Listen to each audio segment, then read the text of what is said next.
Bueno, doctores, el tema que vamos a ver hoy es epistaxis.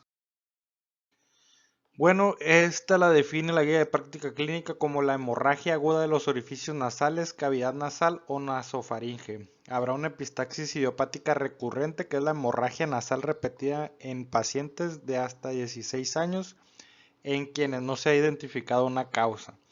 La epistaxis grave es aquella hemorragia nasal que no puede ser controlada por métodos convencionales, los cuales son presión local, cauterización y taponamiento.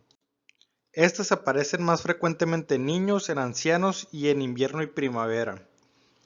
Se estima que el 60% de la población sufrirá epistaxis en algún momento de su vida, requiriendo solamente el 6% atención médica para su tratamiento.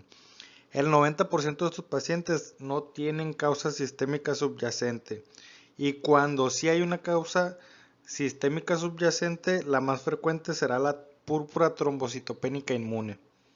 El origen de la hemorragia suele ser anterior en el 90 al 95% de los casos y se asienta en el área de Kisselbach, también conocida como área de Little o Little, no sé cómo se pronuncia, que se sitúa en la porción anteroinferior del septum. Es en esta región donde confluyen los vasos procedentes de tanto la carótida externa como la interna. Y la mayoría de estos sangrados suelen ser autolimitados. Con menos frecuencia son los posteriores con sangrado por orofaringe y suele provenir de la arteria esfenopalatina o sus ramas.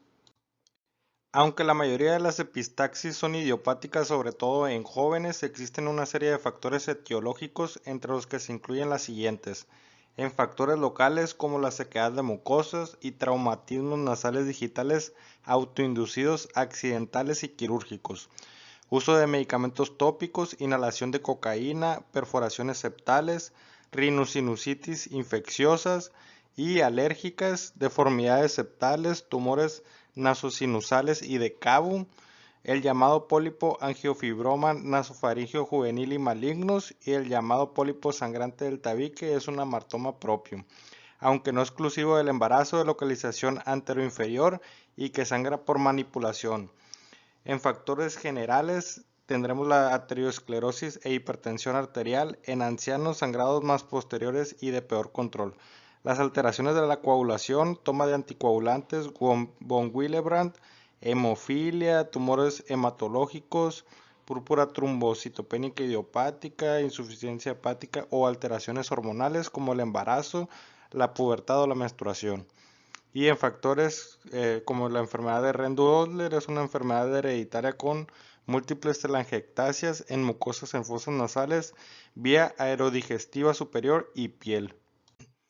El diagnóstico se basa en una adecuada anamnesis, en la cuantía de la hemorragia y factores etiológicos asociados anteriormente mencionados, y requiere el control de constantes como es la presión arterial, la frecuencia cardíaca, así como la localización del punto sangrante mediante rinoscopía anterior o endoscopía nasal si en dado caso de ser necesario, y exploración de la orofaringe.